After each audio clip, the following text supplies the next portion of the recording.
Good afternoon and good evening, listeners to the GTHub podcast. I am once again Forza R18, and joining me this week for our review of multiple things is Roblo97, also known as Rob, Hi.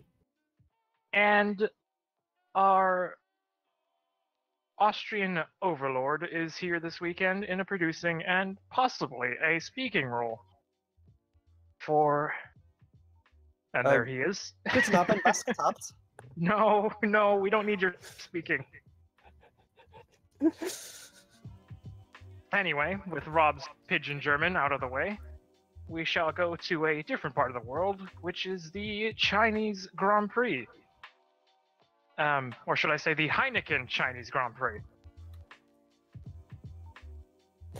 Yes, a race which you've seen and I haven't. Yes, the race that was actually pretty, story of two races, really. The first half was quite boring, but the second half was quite eventful. So where to begin, really? Let's begin with qualifying, which was the semi-eventful event that came down to, once again, Kimi Räikkönen and Sebastian Vettel, because the Ferraris have seemed to outpace the Mercedes this year, somehow, in some form or fashion. In which Kimi Räikkönen looked to have the pole, but was pipped at the very last second by Vettel.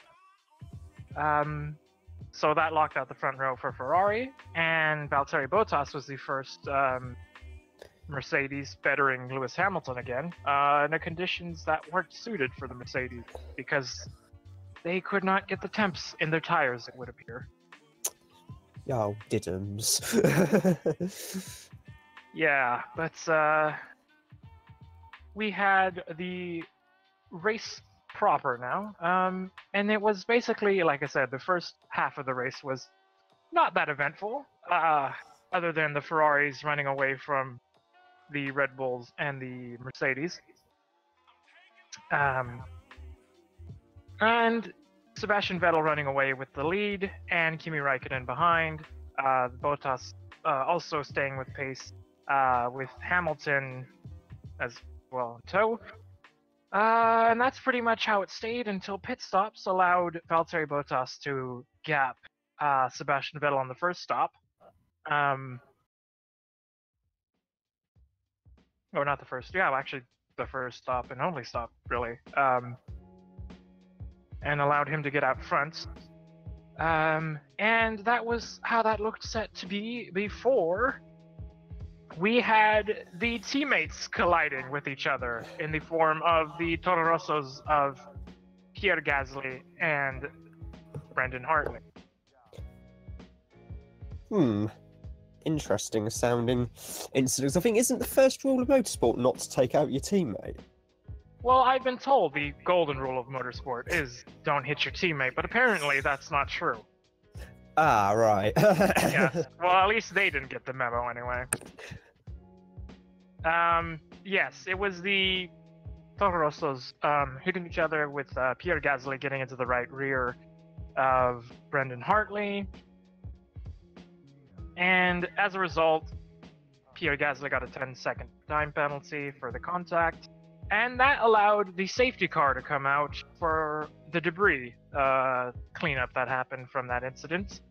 And, well, this is where the second half of the race unfolds, because the leaders had gone by the pits before the safety car came out, and the Red Bulls had not made it around to the pit lane before the safety car came out, which allowed both Daniel Ricciardo and Max Verstappen to dive into the pits to take on fresh tires.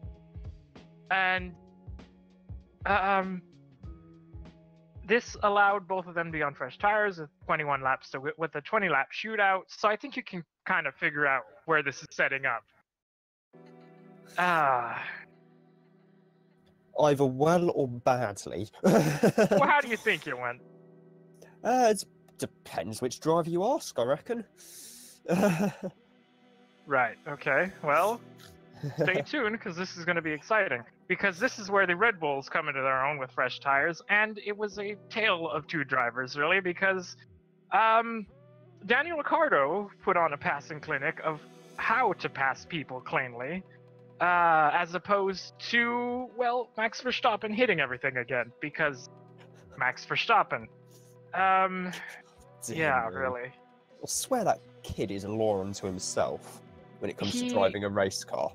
He is an absolute moron sometimes when it comes to driving standards, but he's still young, so that's to be expected. Yeah, but then again, he's not a complete rookie in F1 anymore now. But, you know, I reckon if he makes another mistake in Baku, what are the odds of him being demoted back down to Toro Rosso and someone like Gasly or Hartley going into the Red Bull seat? Never gonna happen, because he would have to make a massive mistake for that to happen. Oh dear. Got Jos Verstappen on his side and lots of much money and talent, so that's not gonna happen. Anyway, Damn getting it. back to the race. Daniel Ricciardo had fresh tires, and he was 6th on the restart to go past Kimi Räikkönen and Sebastian Vettel, and also Lewis Hamilton to take the lead. Actually, not the lead, but to take his positions up at the front. And with 11 laps to go, he took the lead away from Valtteri Bottas in a daring move on the inside of turn 14, where you would think he would not have any room to make the pass, but he did. Yes, putting on a clinic of passing, as I mentioned, and he ran away with the race from that point on. And he ended up winning for Aston Martin Red Bull Racing. And this is also the same driver and car that had a... Oh my god, what is this echoing? Same driver and car that had a qualifying mishap with the turbo popping in FP3, so he almost never even set a time. I think it was like 2 minutes away or something like that from not setting a remarkable time. effort to get that rebuilt. But he ended up getting that rebuilt and setting a time, getting into Q3. So that was that done. And then they had a remarkable recovery for them to win. But like I mentioned, Verstappen ran wide trying to pass Raikkonen for 5th. And then he made up his ground again after going eventually by Raikkonen again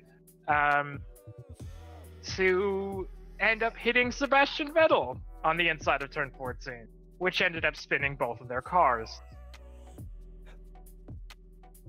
Vettel being the worse for wear, and guess what happened to Verstappen? Das ist ein Problem? Big problem? No, he continued without any problems. Both cars did. Oh. However, a 10-second time penalty was handed to Verstappen. Hey! But it was a useless penalty because Vettel was the worse for wear after said incident. And Verstappen continued on and ended up finishing 4th. Actually, or was it? Well, he finished 4th on the track. I think he ended up getting demoted behind He finished Hamilton. 4th on track, but he ended up being demoted with his 10-second penalty to finish 5th. Yeah. And really, that's a penalty where the crime does not fit the punishment, really, because he still had a good day, whereas Sebastian Vettel was 8th at the end of the day after that contact. Because he lost positions to Hülkenberg and Alonso after lighting up his tires to recover from his spin. And I think he might have had damage from the incident as well. So he only salvaged 4 points out of what looked like a very normal day for the point leader. Yes, that is a penalty that did not fit the crime at all. At least should have been 15 or maybe even 20-second penalty. But no, they gave him a 10-second penalty, which cost him 1 spot. So he ended up 5th. I don't understand that myself. But that was how that happened, and that was the drama at the end of the race. And as mentioned, Daniel Ricciardo ended up winning for Aston Martin Red Bull Racing, so he claimed 25 points. Valtteri Bottas was second for Mercedes. Third was Kimi Räikkönen, holding off the charge of Hamilton and Verstappen at the end. So he salvaged the decent points for Ferrari. Hulkenberg was sixth for Renault. Seventh was Fernando Alonso in the McLaren Renault. Eighth, like I mentioned, was Vettel, salvaging 4 points on a miserable day. Carlos Sainz Jr. in the other Renault was ninth, claiming 2 points. And Kevin Magnussen salvaged a point for Haas in 10th. None of the Force Indias got any points. Both of the Williams were pointless, and so were the Alfa Romeo Saubers and the Toro Rosso Hondas. And Stoffel Van Dorn in the other McLaren was pointless as well. Sad face for the driver known colloquially as Stiffy Van Dorn mirrors, I think. Stiffy Van Dorn mirrors, yes. Yeah. Daniel Ricciardo had the fastest lap of the race for the 1:35.785. No surprise on fresh tires. And no surprise, Daniel Ricciardo was also driver of the day. Because Daniel Ricciardo. Yeah, because Daniel Ricciardo on fresh tires makes for a wonderful spectacle. Yeah. And also of note for the F1 Grand Prix, there was also the news that Ferrari had changed their pit stop for the weekend after the results of the Bahrain incident. Do you remember that? Yes, I can remember that, given that I actually had to watch said incident yesterday while putting together a 90-second package from a 5-minute long piece of highlight reel. Yay!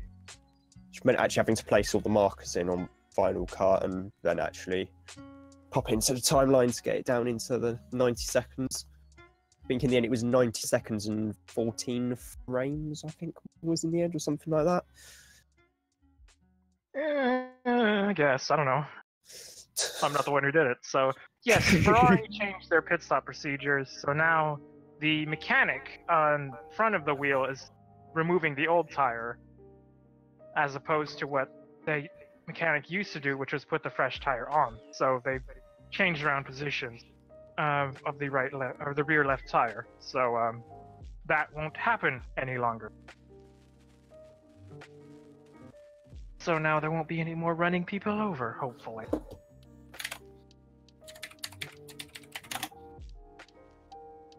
Yes. With that said and done, that was your roundup of the Chinese Grand Prix over the weekend. And in 2 weeks' time, they head to the awful track that is the Baku City Circuit in Azerbaijan for the Azerbaijan Grand Prix. Yes, and that's one which I'm definitely going to miss qualifying. Might miss the race as well, I'm not sure yet. And why would that be? Because of the next series we're talking about. Ah, very well done. Wonderful segue there. Yes, and the fact that, yes, I'm actually going to be physically at the next round in Paris. But that's still a week and a bit away. In fact, it's still nearly 2 weeks away. But yes, it was the inaugural Rome E-Prix. And, well, first things first, the track was pretty interesting to say the least. Yeah, quite a lot of elevation. I think there was at least 20 meters of elevation. At least? Yeah, because you know where it went very steep downhill through the kinks and then into the 90-degree left-hander, short straight 90-degree left-hander and back up the hill. Hang on, let me visualize that. Yeah. Yeah, that's the bit in question that had the massive elevation change and made for a really nice looking circuit. In fact, the whole circuit looked absolutely brilliant, quite frankly. Really nice weather for practice as well, so... Well, you'll be happy to know that this track stays for the next 5 years, apparently. Right, that one's going to be probably on the list to attend next year then. According to Alejandro Agag and the mayor of Rome. They did a deal over the weekends for the next 5 years through 2022 to have the race. Fantastic. Yes.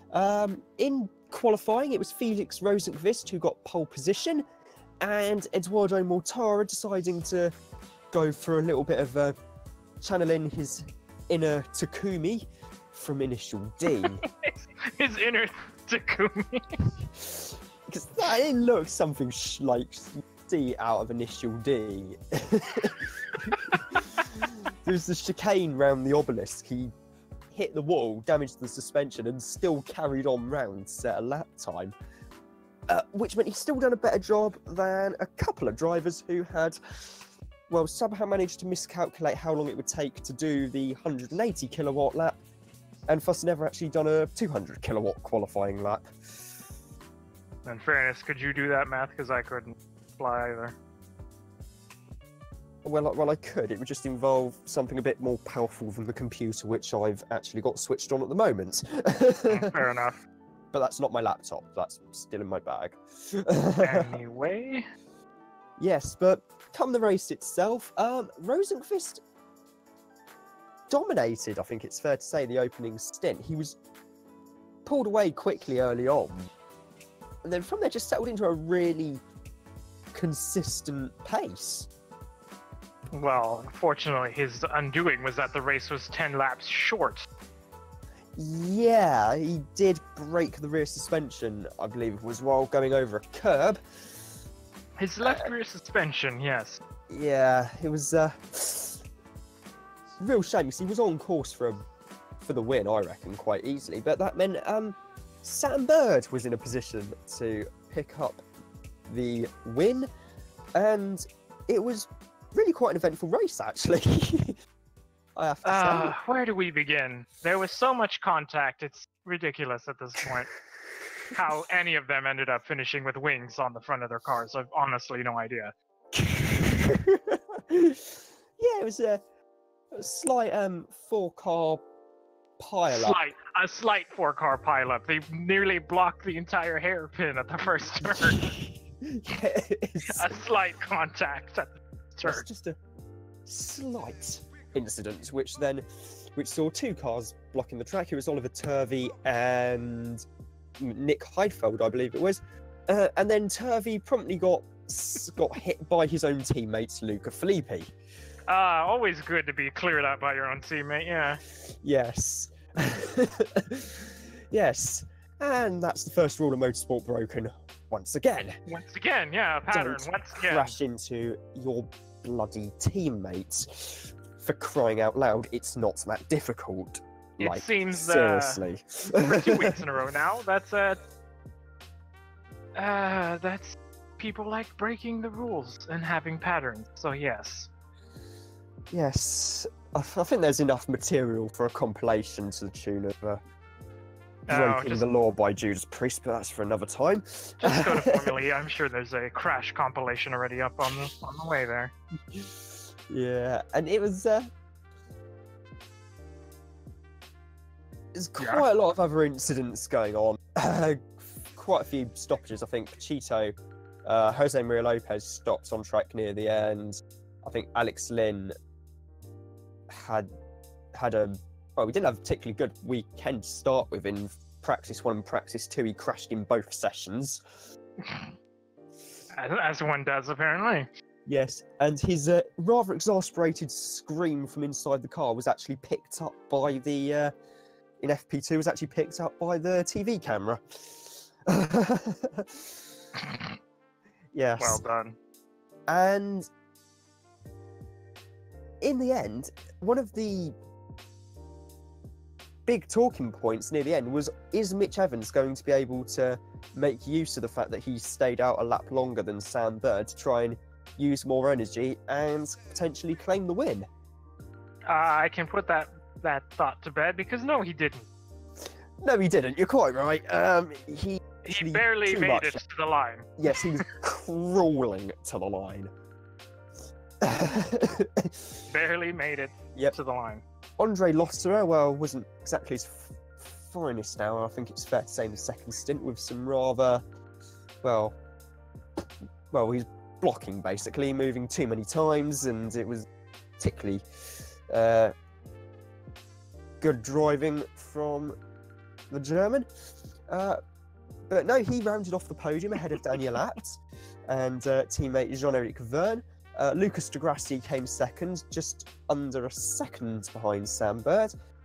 Sebastian Buemi was sixth from Jerome D'Ambrosio. Mauro Engel was eighth. Mitch Evans was ninth eventually. And Eduardo Takumi Mortara, as I'm going to call him from now on, came 10th. You're just going to keep saying that till someone uses it and it sticks, aren't you? Hopefully. And Nelson Piquet Jr. was another retirement after, I think it was a seatbelt issue. Which proved to be his undoing. And who was this? That was Nelson Piquet Jr. in the other Jaguar. Ah, right. I can tell you right now that the results have him out. Yes, but they don't list why. Interesting. Okay. Yes. They don't do the reason for retirement thing for some weird reason. All right. Anyway, since I have the results up, I can tell you that Sam Bird and DS Virgin Racing, with the DS Virgin DSV03, won their second win of the season. So he takes 25 points and he moves into second in the driver's standings. It was also Bird's seventh win in his FE career. Interesting. And yes, indeed. Second was Lucas de Grassi, who's recovering wonderfully after scoring no points for Audi and himself first opening races. Audi Sport Abt Schaeffler was second with 18 points. Third with 15 points was Andre Lauderer of Techeetah and his customer Renault car. Daniel Abt was fourth in the other Audi e-tron FE04. Jean-Eric Verne in the other Cheetah was fifth. Sixth was Sebastian Buemi for Renault. Seventh was Jerome D'Ambrosio in the first of the Dragons. Eighth was Mauro Engel for Venturi. Ninth was Mitch Evans, so he scored 2 points after his potential looking good for a podium for Jaguar. And rounding out the top 10 with a singular point was Eduardo Matara with the other Venturis. However, Felix Rosenquist did score points with his 3 bonus points for Pole position. Pole position, yes. Yes. And there was some Formula E news that broke this morning.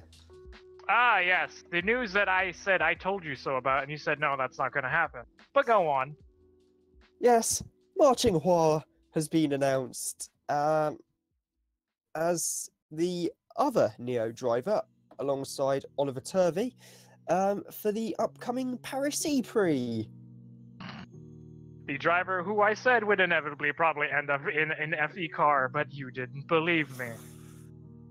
Well, I think we did have him on the short list for the Worst Driver of the Year awards during last year's... In fairness, I did not put him there, you did, so... Yeah. But then again, during the Christmas Omnishambles, which last year's Christmas special was... Yeah, well... Anyway. Still, what could possibly go wrong with that this year? Well, now that you say that... My gosh, anyway. As long as I'm not in charge of it, we're all right. Well, who would be dumb enough to put you in charge of something I don't understand? That is the first mistake, yes. Come on, it wasn't that bad. That's debatable. But moving past that immediately, we have now transitioning to the sunny, wonderful shores of California and to the Long Beach weekend that consisted of the Pirelli World Challenge, the IMSA WeatherTech Sports Car Challenge, or IMSA WeatherTech Sports Car Championship, and the IndyCar Series. Yay! But first, yes, exactly. Yay, indeed. There was good racing to be had throughout the weekend with all 3 of those series, and we'll begin with the easiest one to talk about, which was the Pirelli World Challenge Grand Prix of Long Beach. And that was a race in which you did not see, but I did. Yes. Yes, as this is gonna go throughout the race weekend. Yeah, apparently.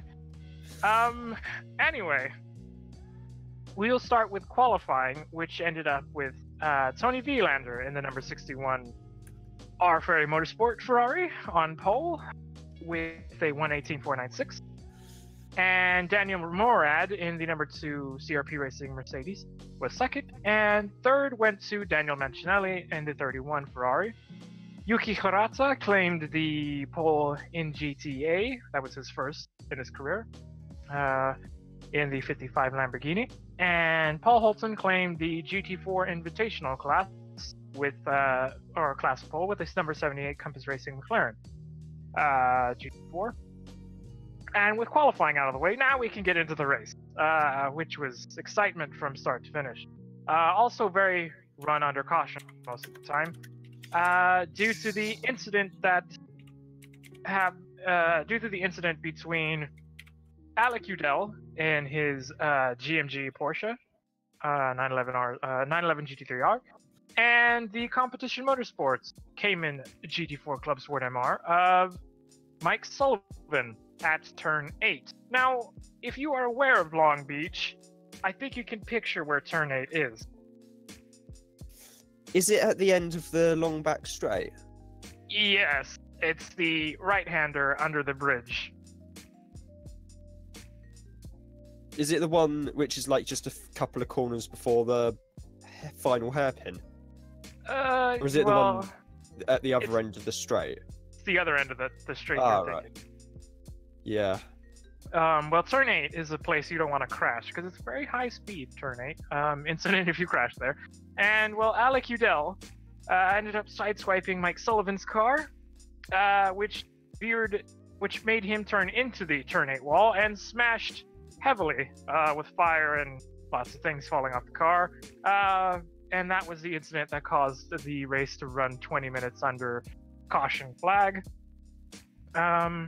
But luckily, he walked out okay, so that was a good thing. However, as a result of the accident, Udell was handed a 1-minute stop and hold penalty that dropped him down the order, which at the time he was running 4th.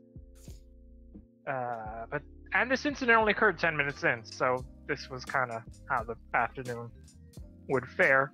However, when the race went back to green, the racing was hot and heavy, and, well, with 10 minutes to go, would you believe it or not, the pass for the win was made.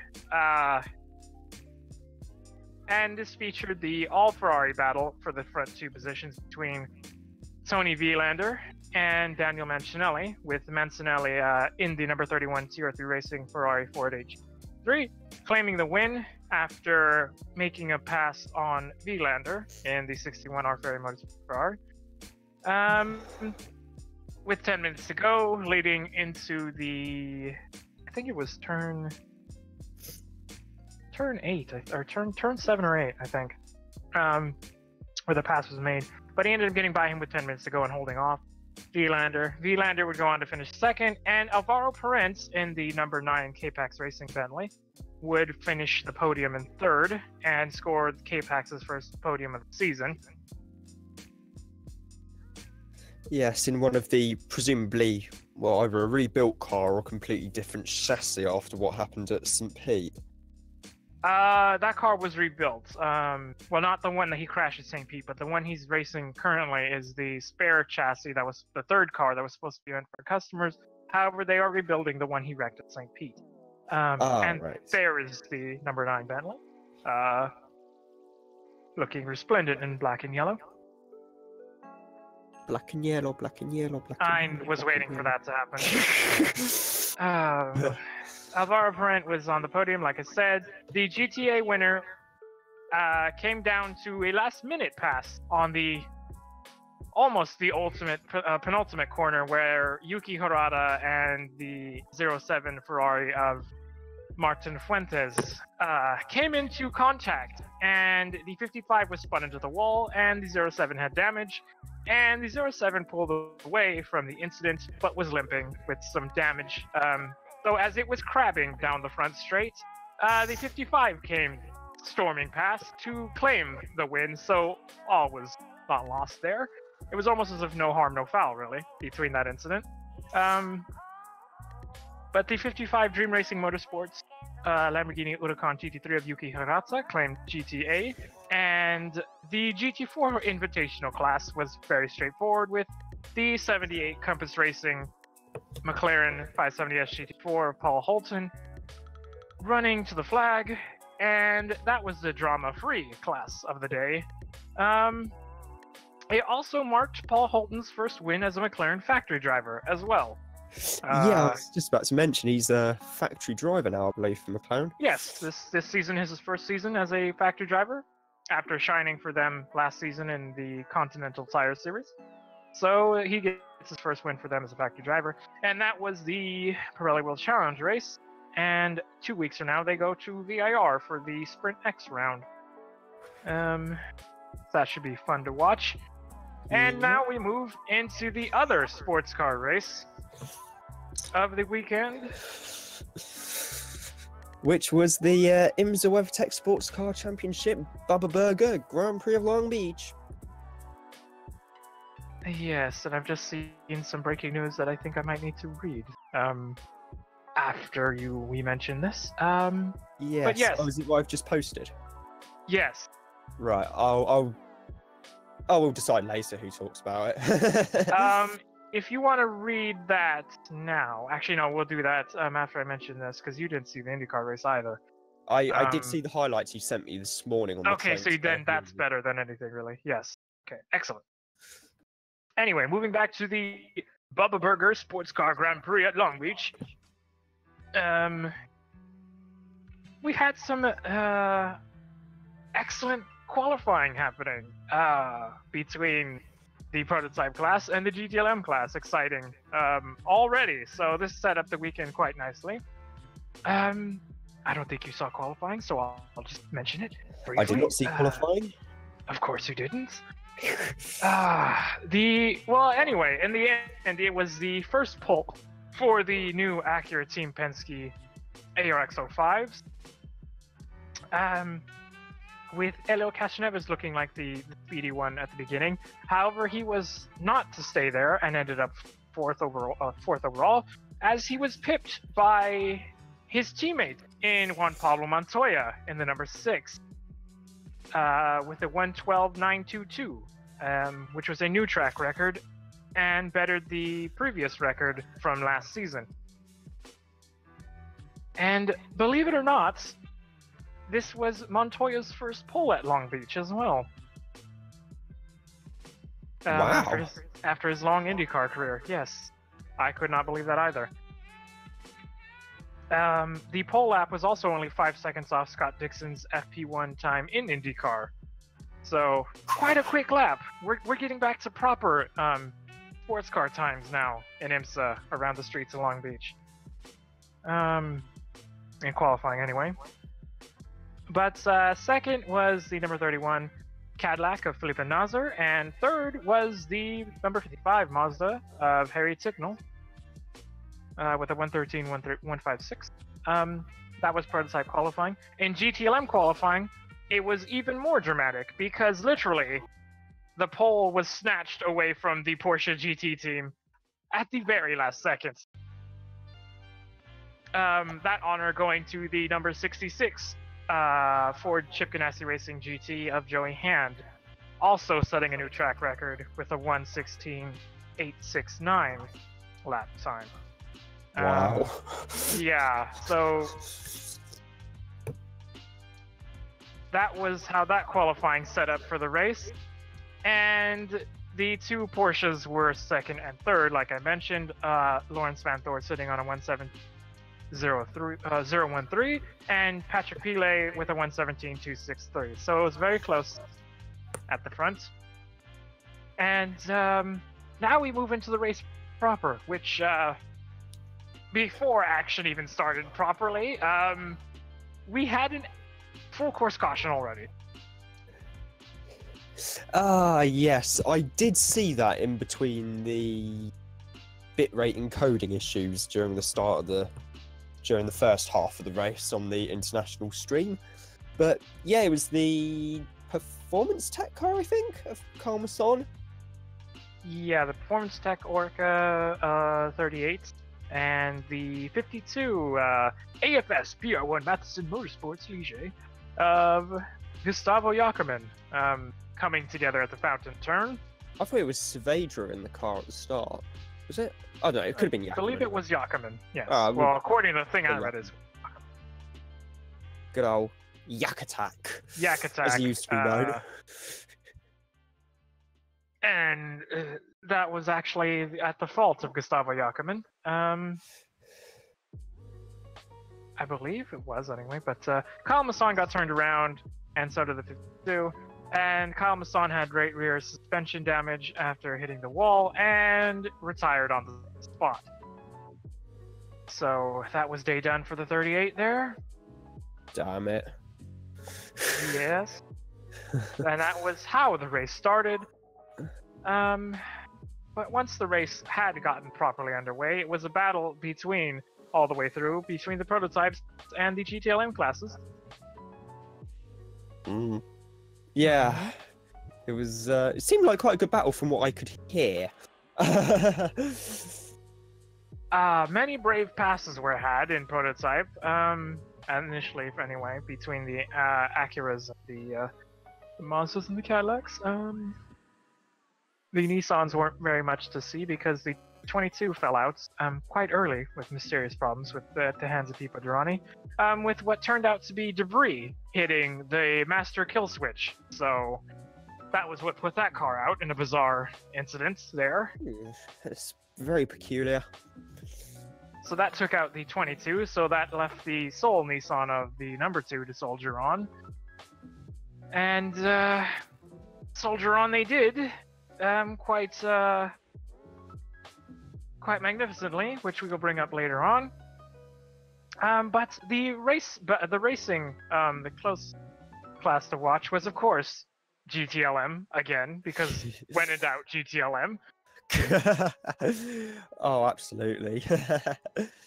And that battle was between the Fords and the Porsches, but no one could stop the number 912 Porsche from being out front, really. It was the dominant car. However, a very odd incident happened that took out the 912 of Earl Bamber and Lawrence Van Thor. And that would be a right front suspension problem that was resulted by a bolt shearing away from the chassis. And right. that removed the 912 Porsche from the equation and Porsche entirely from the GTLM battle, because the 911 had tire issues earlier on and was a lap down, so that eliminated that car. So the race was on at the front between the number 4 Corvette of Oliver Gavin and Tommy Milner and the 2 Ford Chip Ganassi GTs, Ford Chip Ganassi Racing Ford GTs, to battle up front. BMW figured in after the caution. However, that did not last when Alexander Sims put his number 25 M8 GTE into the wall, and that brought out a caution. Or did it bring out a... No, it did not bring out a caution. He just went into the wall, actually.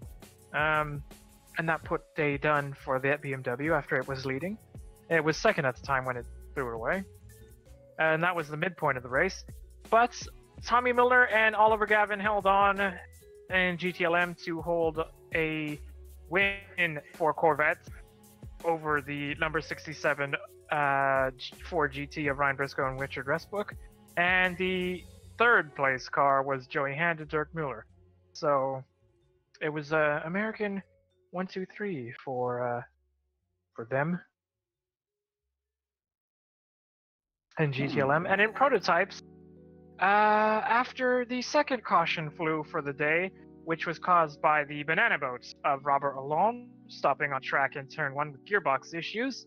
The Mazdas were ruled out of contention because their pit stop strategy failed on them because they were the first ones to come in for a splash of fuel, hoping their superior fuel knowledge would gap them or would gain them track position. However, that was not the case, and so they fell back afterwards to finish 4th and 9th on the day, respectively. The pit stop strategies, well, yeah, they had pace, but they were just hosed by that caution. The day, however, was ruled by Felipe Albuquerque and João Barbosa in the all-Portuguese number 5 Mustang Sampling Racing Cadillac DPI VR to claim their second win of the season. Oddly enough, they won the longest race of the year and the shortest race of the year, so they've nicely dovetailed their season so far. Yeah, so far. I think Detroit, the round at Belle Isle Park's also 100 minutes? Longer than that. Long Beach is the shortest race of the year because it's 100 minutes. Detroit is 100 and... Detroit's actually 1 hour and 45 minutes? Oh, so it's about an... Or so I think it's actually a full-length race, now think about it. 2 hours and 40 minutes, possibly. I have to look at the thing, but Long Beach is definitely the shortest race on the schedule. Ah, right. Amazing what you learn. Yes, amazing what you learn. The GTHub podcast, providing an educational service since 2017. Sometimes. I think that needs to have a caveat there. Sometimes. Occasionally. Occasionally giving some education, yes. Yes. Not actually an educational podcast. Do not expect education. Dankeschön, Penta. Yes. As he corrects you and puts you in your place again, we'll move back to Long Beach. I said thank you. He said that's okay, I think. Oh, that's what I was thinking of. Yeah, is that or it's okay? Anyway, this has turned into education hour. This is unacceptable. I must bring this back to what I was discussing, which was Long Beach. The number 5, like I mentioned, claimed their second win of the season, and the number 2, Tequila Patron ESM Nissan, Scott Sharp and Ryan Dial upheld the honor of Nissan and finished second, and claimed their first finish of the season. Would you believe it or not? Wow. Their first 2 races of being Daytona and Sebring, both being suspected gearbox issue, and so they finished today by only 4 seconds behind the number 5, so they were closing in. And for the first time in many years, the number 10 Wayne Taylor Racing car did not win at Long Beach, and neither did a Taylor brother. I know, shocking, isn't it? Wow. Wow. However, a Taylor was on the podium in the form of Penta's favorite, with Jordan Taylor being the aforementioned Taylor brother on the podium, and joining him would be Renger van der Zande. So that rounded out the podium there. I thought it was Fonzie's owner. Or Fonzie's... Yeah, Fonzie's owner. Yeah, Fonzie's dad, yeah. Or, if you prefer, Fonzie's child. Yeah, that's the one. I think it might be the other way around at this point. Oh, yes. Oh, yes. How could we forget Rodney Sands? Jeff Gordon's biggest fan. Ah, yes. Oh my god, yes. I forgot about that. Anyway, enough about Jordan Taylor and his Twitter presence.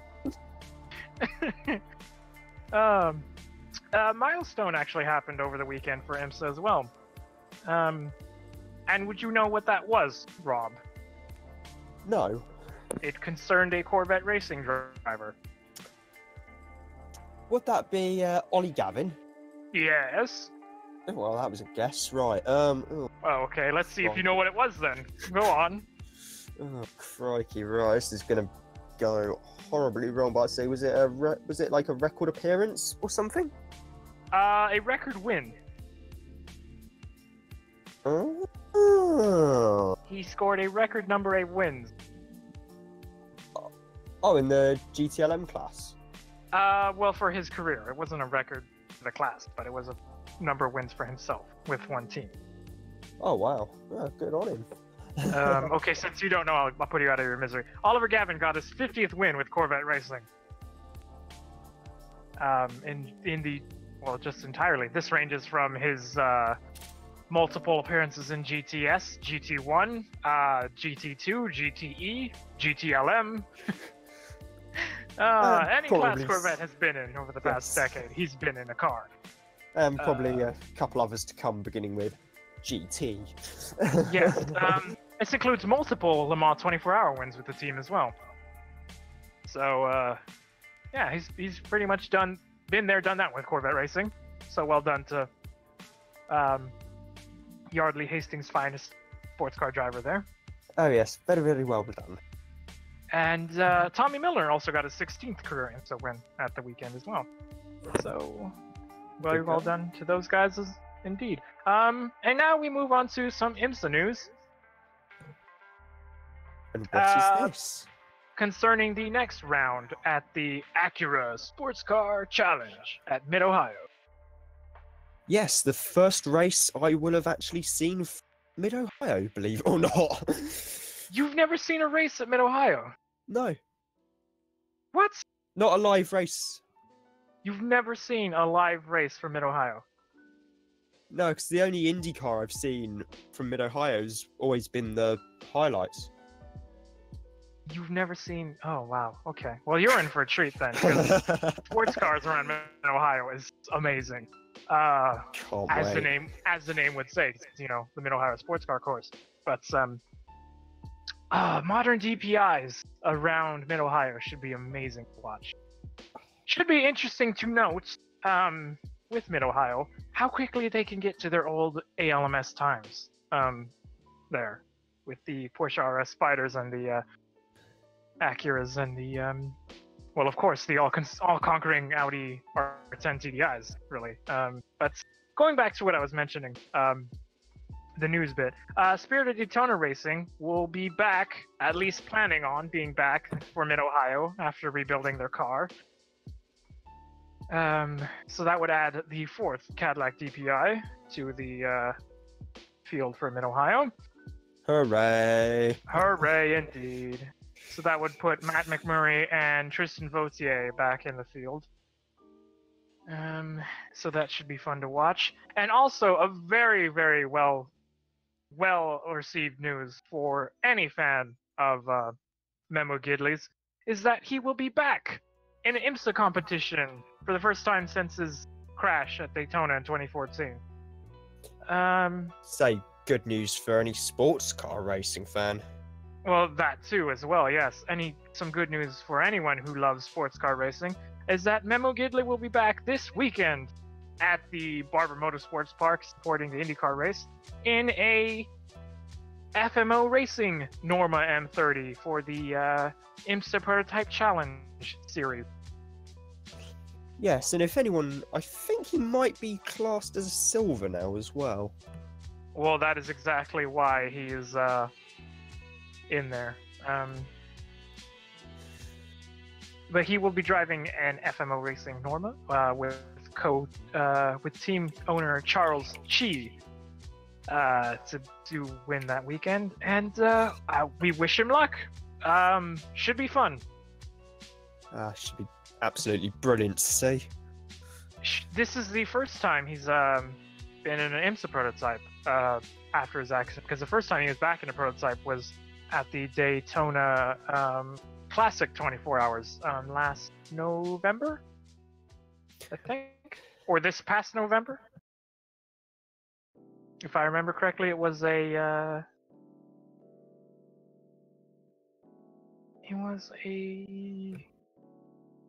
OPP, I think he was behind the wheel with, but Terry Borcheller, I seem to remember, or think he was with.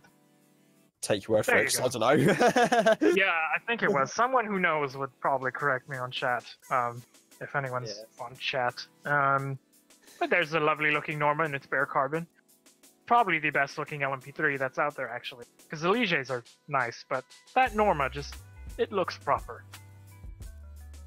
Oh, yeah. Yes, but moving past the IMSA news, now we get to the, well, the big granddaddy of them all, really, for IndyCar other than the Indianapolis 500. And more news on the Indianapolis 500 after we run down IndyCar as well. But first, we must discuss the 44th annual Toyota Grand Prix of Long Beach. And The we classic. start, yes, the classic, North America's Monaco Grand Prix, in the form of its stature, really. Well, and its setting, because it's by the beach. But we start with qualifying, and that was also very exciting, so that set up nicely for the race. And that would be Alexander Rossi and Andretti Autosport snagging pole with a 106.552 lap,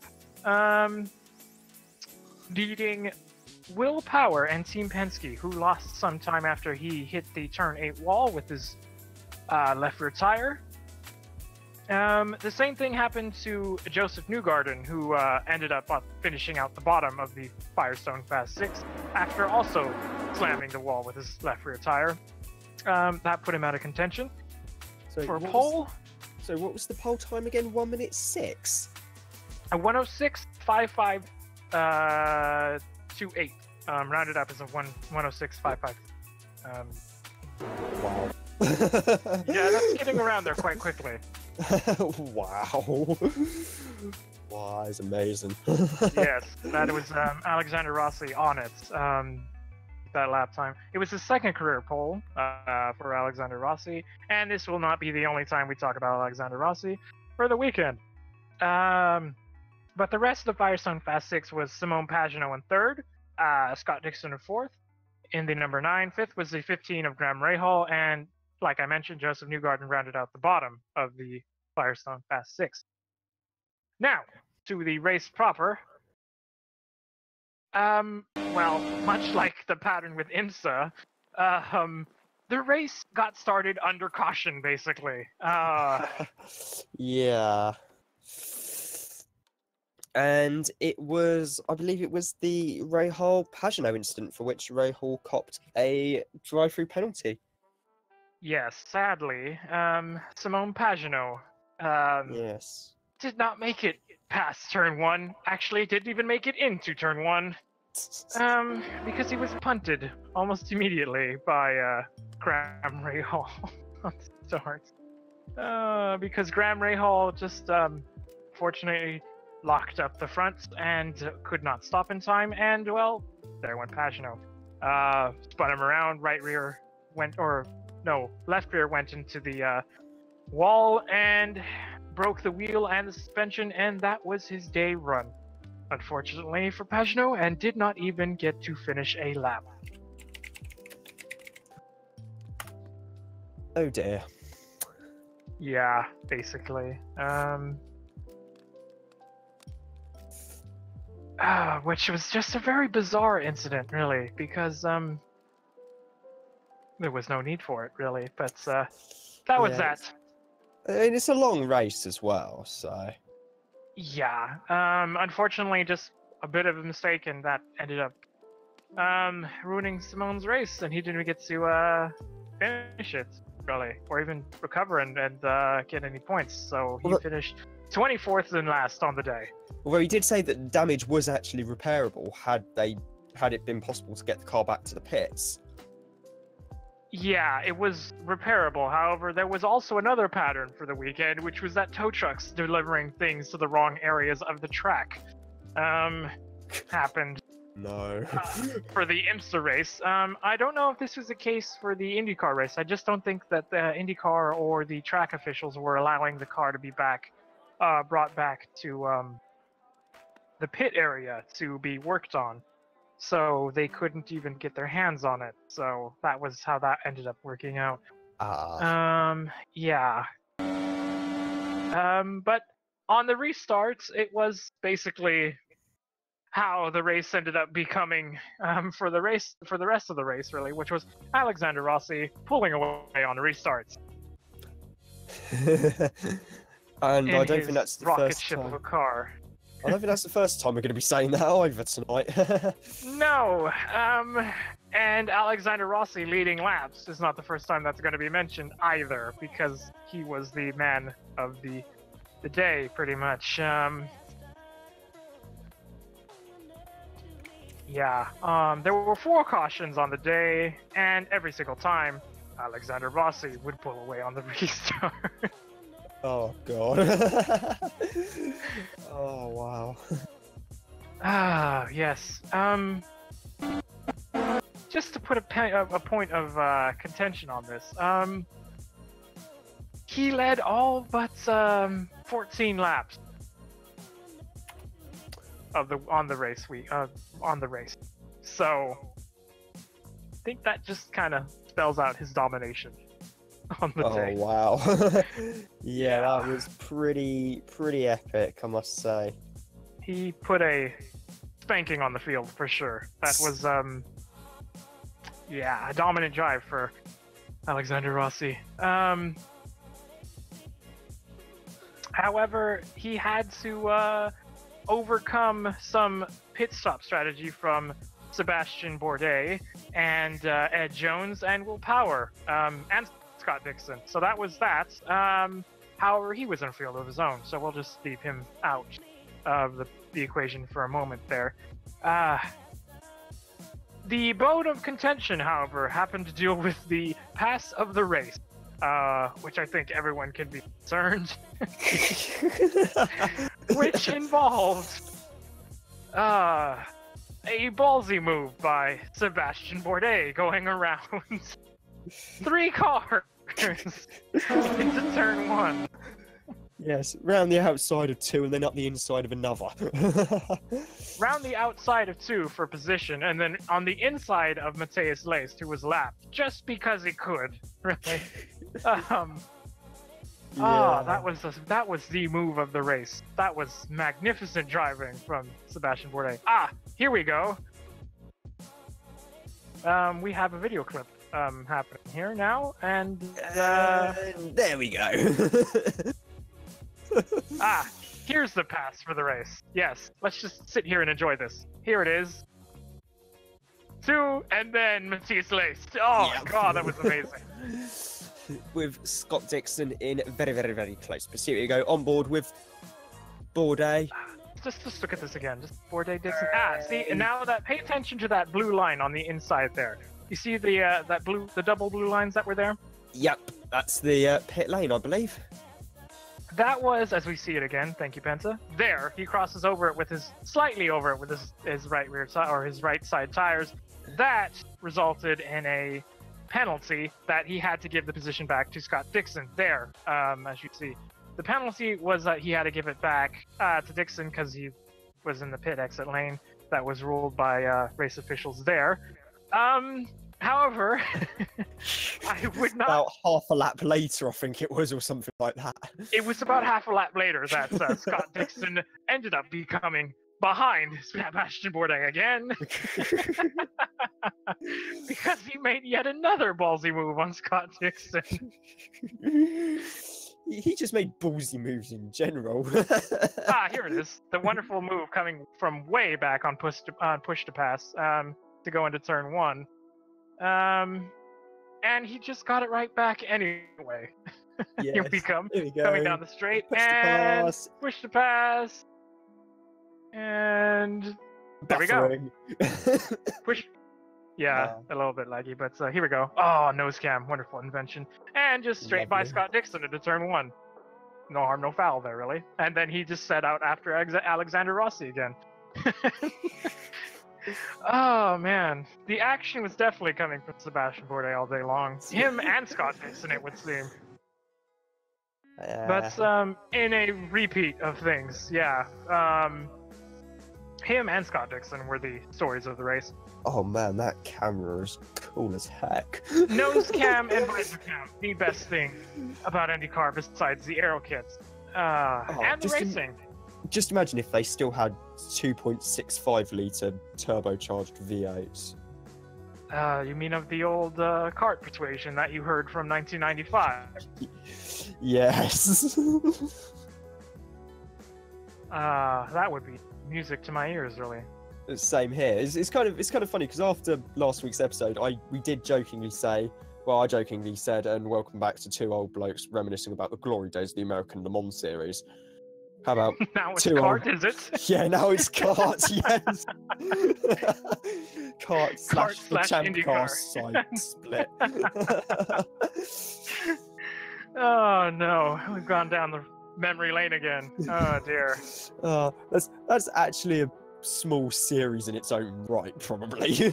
Oh god, no one wants to hear two people talk about old things they don't understand. Talk about things they were barely old enough to remember in the case of Kart. Yeah, exactly, that too. But hell, it was worth it. But it was worth it, yeah. But the final restart, after, which was caused by... It was the Juncos car of Zachary Clayman de Mello. No, that was the second caution. That was lap 42, lap 45, that set out pit strategy. And then the 19 of... who was it? The 19 of Zachary Clayman de Mello. Yes, you were right. Thank you very much. Yes, I was actually paying attention on the train this morning on my way to you. Wow, look at you paying attention. Wow, look at me, not actually asleep on the train. Yeah, doing something productive with your time. Anyway, the doing 19... something productive and hoping I had enough mobile signal to actually get through the entire video, but... Well, that too, yeah, but apparently you did. The 19 of Zachary Clayman de Mello hit the turn 9 wall, and that set up the pit strategy that's, unfortunately, through Sebastian Bourdais, Scott Dixon, behind the 8 ball with their pit strategy, and both ended up with drive-through penalties for stopping under a closed pit. Somehow Scott Dixon and his team thought he was fine, so he ended up stopping and completing service, so that earned him a drive-through penalty, so that took him out of second on the restart, which elevated Will Power up to second place and fighting for position there. However, we weren't done talking about Sebastian Bourdais and Scott Dixon. Oh no. Actually, in fairness, we weren't done talking about Sebastian Bourdais, Scott Dixon, Ryan Hunter-Reay, and those were all the cars that were having issues throughout the day because Robert Wickens had some sort of gearbox issue that put him 12 laps behind early on in the race. Came out the final hairpin and just from the cars trying to get to actually engage second. Couldn't get engaged second, so though he picked a good place second or third. Well, yeah, that's why he came in again, and they believe it was some sort of gearbox actuator issue, I think, was the cause there. So that put Robert Wickens down the order, unfortunately, because he was running well in his the second Schmidt-Peterson car, so continuing pace there for them. Also coming into strife was the 28 of Ryan Hunter-Reay while running well. So he had wing damage. He had to come in. He had a flat tire. He had that happen to him. So he ended up 4 laps down as a result. That put him behind the 8 ball. And then with that said and done, those were the 2 cars that were involved in the last caution of the day.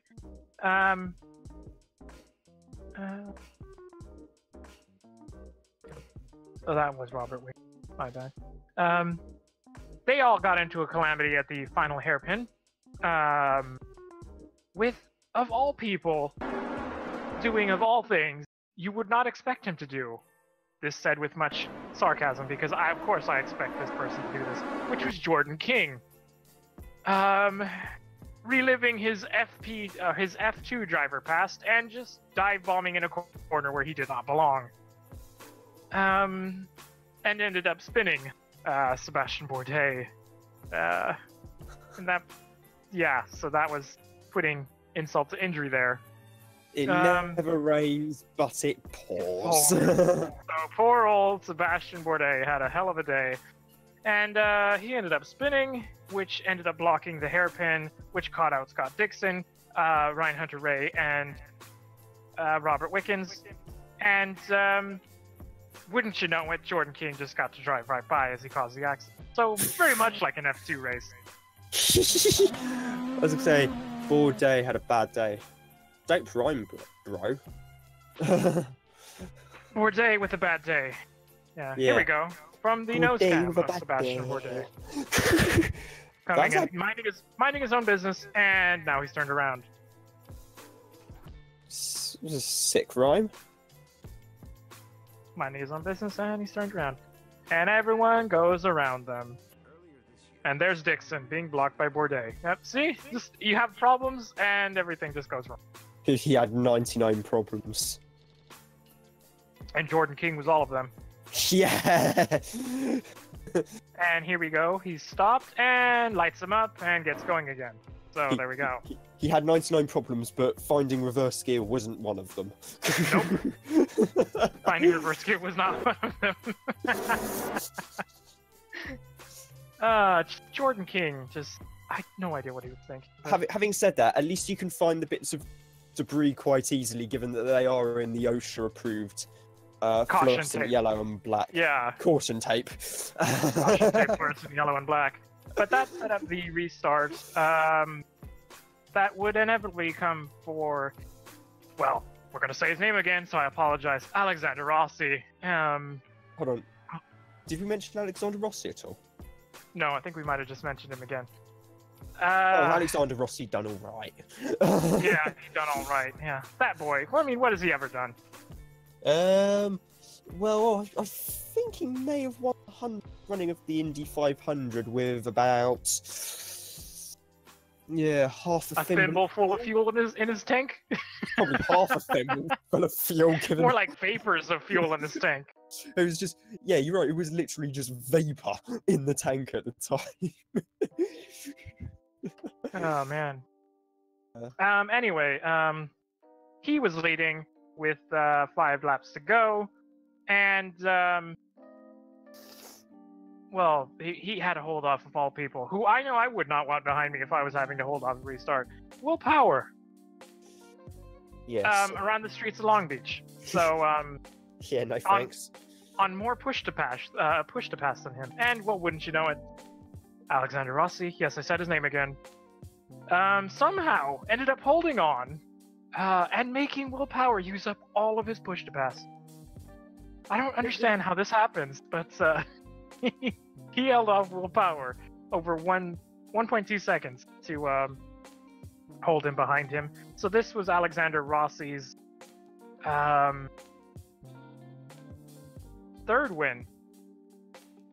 Yeah, because he won at Watkins Glen last year as well. Can we just put this into perspective here? He has 3 IndyCar wins. His first win coming at the 100th running of the Indianapolis 500. His second win coming at Watkins Glen, holding off Scott Dixon. Basically, he outlasted Scott Dixon at the Glen. Out Dixon's Dixon at the Glen, which never which happened. No one has done, and no one can do. And Apart no from one will Alex ever Rossi. do because they're not going back to the Watkins Glen anytime soon. So well done him. And now he wins at Long Beach, holding off Will Power. I mean, what's more to say? This is also his 3rd podium in a row. He's on a roll, that man, I swear. This is his 4th podium in the last 9 races as well. Wow. So, yeah, he has momentum on his side for sure. If anyone wants to win the IndyCar Championship, they're going to have to wrestle away from him. So yeah, good luck indeed. Yes, good luck. You're probably going to need it. They're going to need to steamroll through the 27 of Alexander Rossi and Andretti Autosport. So, yeah. Ed Jones had a wonderful performance for Chip Ganassi Racing and the number 10. So that is also his 2nd podium. His first coming, believe it or not, at the Indianapolis 500, finishing 2nd to Alexander Rossi. Or no, that was last season. My bad. Not Alexander Rossi. To Kamisato. And just finishing off the podium, but challenging like mad to get his first podium of his career was Zach Veach, and the poor old man that looks like a teenager who's 15 years old, and he has to eat burgers and hot dogs and all sorts of protein shakes just to bulk up, and he still looks like a teenager. He was literally like, over the off season, I presume, like, bro, do you even lift? That poor old Zach Veach was lifting like 300 pounds, eating hamburgers, pasta, all sorts of things to just end up bulking himself up to handle an Indy car, and he still looks like 3 times the size of a regular driver. He is absolutely a small person. I don't envy his trainer, just scratching his head, going, "How are we gonna bulk you up?" I mean, I should point out as well for those who don't know this, IndyCar, unlike Formula One, they do not run power-assisted steering. So I think when Simona Di Silvestre tested for Sauber, I think she actually had to lose muscle. She had to lose muscle mass to fit in an F1 car, let alone anything else. Yeah, that's why Paul Tracy was... That's why you just look at pictures of Paul Tracy back in the day, and he's absolutely massive. But that's because he needed to be in order to actually simply drive the car. It's utter insanity at IndyCar. No power steering, and something that's really tail happy now that there's less downforce. I don't know. Power to him, I guess. But good luck to Zach Veach trying to get enough muscle mass there. It seems to be working so far, so good on him. But yeah, Andretti Autosport had a good day because, well, I'm not going to mention his name, so I'm just going to say the 27 one. It was Alex Rossi. Oh, I just said his name. Never mind. Fine. Damn it. Zach Veach in the 26 was 4th. Marco Andretti had a wonderful day to finish 6th. And the only car that was not running well was poor old Ryan Hunter-Reay, finished 20th, 4 laps down. Awful day for Ryan Hunter-Reay, and he was running quite well. So the Andretti's Hondas had a good day. Graham Rahal battled back from his opening lap incident with Simone Pagenaud to finish 5th. So well done to Graham there. Joseph Newgarden was 7th in the Team Penske Verizon Chevy. Tony Kanaan got a well-deserved 8th for AJ Foyt. James Hinchcliffe continuing SPM's momentum, finishing in the top 10 with the 9th. And Charlie Kimball got Carlin Racing's first top 10 finish ever in 10th. So, well done to Carlin, and well done to Charlie Kimball. Hey! Scott Dixon rallied to finish 11th after his problems. The top rookie was Zach Veach in 4th, so well done to him. Poor old Sebastian Bourdais was 13th. And that was the Toyota Grand Prix of Long Beach, and it was very eventful. And those who did not watch the Grand Prix of Long Beach, I recommend waiting 2 weeks or a week and a half, however long it takes IndyCar to upload it to their official IndyCar channel.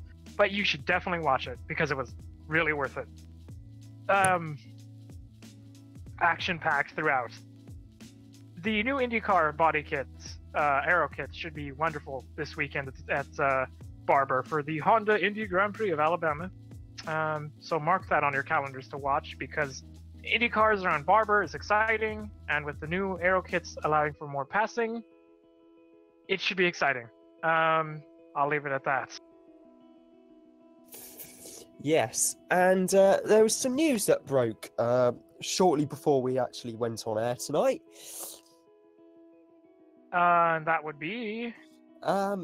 Formula One news. Yes, I haven't read it yet, so if you've read it, you can tell me what's happening. Yes, they have made a couple of changes for 2019. Right. They are going to be using biometric gloves for safety reasons. we're getting Sure rid they of- are. Yeah. Uh huh. Mm-hmm. Yes. Are you sure this is a news release and not a late April this Fool is- by Formula One? This is. We're actually. I'm starting with the least significant, going up to the most significant. Right. Okay. The next change is to separate the weight of driver and car.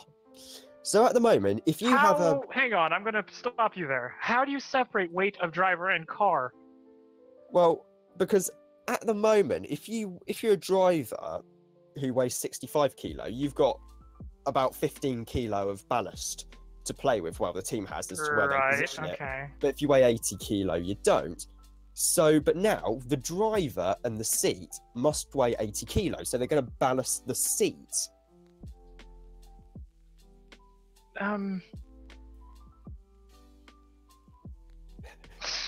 This is It actually might from as well- autosport.com, and it's been mentioned by numerous other people on Twitter as well, including Tobias Gruner, I think his name is.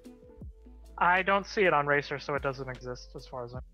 It's probably because Racer haven't actually, I don't think, got round to taking it from Autosport yet. Well, Chris Medlin hasn't written up a report about it yet, so he must be digesting the news himself. Going, Yes. And the other piece of news is that they're going to be increasing the race fuel allowance to, and I quote, use the engine at full power at all times. Have F1 finally given up on the pretense of trying to be like WEC with a fuel allowance? Yes, they're increasing it from 105 kilograms to 110 kilograms. 5 kilograms is not going to make a difference.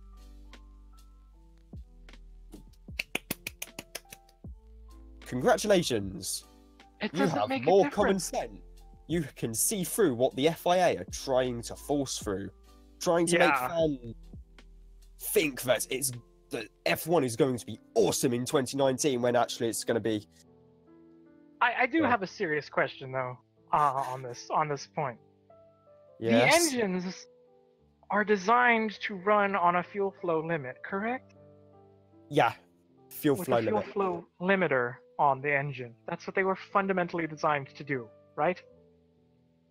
Yes, pretty much. So if this rule change for next season comes into effect, they're going to have to redesign this part of the engine in a year.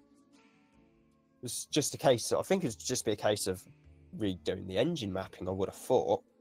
Is it that simple? Because I actually don't know how they achieve it, to be honest. Well, they are insanely complicated F1 engines. That's what I'm gonna say. It's not as easy as just retuning the ECU, surely. It's gotta be completely rebuilding something. It's not gonna be just like, I'll plug a computer in, just okay, job's done. That's no. Yes. It's quite how they get around to doing that. We have absolutely no idea, to be honest, at the moment. Though they did also present the latest version of the 2021 power unit regulations. Oh, here we go. which they Has haven't it done actually got anything to round- appease Ferrari yet? Probably. It's not officially ratified for 2021. It's just what do you think, guys? At the moment, they've only noted that it would be a 1.6 litre V6 turbo hybrid, and the MGU-H is in a bin. Given up. This Yeah, they're doesn't- getting rid of the doesn't make any MGU-H sense. from How- even more powerful, I think, MGU-K curse system. This makes no sense to me. Why on earth would you get rid of the current engine formula when they barely had it? Surely, if this is doing on the grounds of cost to make it simpler, right? Because I'm assuming this has some of the wording in that release. I can only assume they're trying to make it simpler by getting rid of one of the hybrid systems. Yes. But The then whole again, point of simplification, right, and saving costs. If you're trying to amortize costs over a certain period of time, we're barely in what, season 4 of this current engine this formula? is the 5th season. We haven't even gone 5 years yet. There's no way in hell that these manufacturers have recouped any of their of their losses on making these engines yet. They should at least amortize it for at least a decade or so, and then push it for a new engine formula. This makes no sense at all. I think I've figured out what the problem is. Is it the problem that Renault can't make an engine properly with its MGU H or K? No, it's Formula One. It makes no sense. I don't understand how this. They're worried about Ferrari leaving, and yet they're making these rules. I'm guaranteed that Ferrari finally got their head around these rules, and they're going, "Hang on, you want us to start over again when we finally figure out how to make our engine?" Oh my god! It's just. Ferrari have finally made an engine and a car that makes sense to the rules, and they're finally beating Mercedes. And now the FIA is gonna go, right, we're just gonna scrap these rules, sod it. You guys gotta start over again. Formula One. And Because it makes no sense. So let's just do it anyway. I mean, speaking of F1, there was a bit of information I forgot to mention. Oh. In the rundown of the race, and that was that since you brought up the engine regs, this is the first time in the Turbo V6 era that Mercedes has gone 3 races without winning. Oh my god. The world is going to end. The world is going to end. Yeah, I know. Yes. What a wolf must be pulling his hair out. All this, oh, you have to use X number of engines per season, and people saying, oh, it's not enough engines, it's too harsh. I can still remember the good old days when draconian engine restrictions meant an engine having to last for an entire race weekend. Back in the mid-2000s, like 2004, 2005. In fairness, they also did still have qualifying engines at that point, so you could make a race engine last, because you just had a qualifying engine that was with, like, Swiss cheese. So, yeah, that was probably a lot more easier to do, because you just bolted in your qualifying engine that was designed to only last 5 laps or so. Yes. And then you switched out the one that actually was an engine. Yes. I think it was sometime in the 1980s. I think the Brabham team got through hundreds of BMW inline 4 F1 engines over one season. They literally took engines from BMW showrooms and production lines and just lined them up outside their garages, I seem to remember. That would not surprise me. But those were crazy engines, and I think in the 2000 season, I think Alain Prost's team got through, I think it was 60, at least 60, I think, of the Peugeot V10s. But then again, given that that engine had 2 settings, blowing up or about to blow up, that's not particularly surprising. No, it is not. Not in the slightest. Anyway, back to IndyCar. To an absolute pig of a chassis and happy days. Yeah. But Yes. Anyway, back to IndyCar. Back to IndyCar, yes. There's plenty of news that I need to share with you people. Oh. Yes. Scuderia Corsa, the IMSA GTD champions for 3 years in a row, have announced that they are looking into a full-time IndyCar program, dipping their toe in the water this season with Ray Hollerman and Lanigan to field an Indy 500 inch for Uriel Sorvia. But they are looking at a full season entry, perhaps. Not this season, but for next season. So, Scuderia Corsa. Look for them at an IndyCar race near you pretty soon. They will join Michael Schenk Racing as a next sports car team to jump into the IndyCar series full time. And do you know who Scuderia Corsa's sporting director is? Stefan Johansson? That's the bingo. Hooray! Hooray! Someone who actually raced in the era which we were just talking about with the old Brabham BMW engines and all that, the mental turbo cars. Yeah, Scuderia Corsa is looking into a full season IndyCar ride for next season, possibly. Maybe even for this later this season. However, there's good news for the Indy 500. And what is this good news? There are 35 entries for the Indianapolis 500 this year. That means Hooray. only one thing. Bump Carb Day Day? is back. And it Oh. means something. Hooray! Indeed. Oh, it's been a long time coming. It's been a long time coming. There's 35 cars coming to the Indy 500 this season, so there will be proper bumping for the 102nd Indianapolis 500.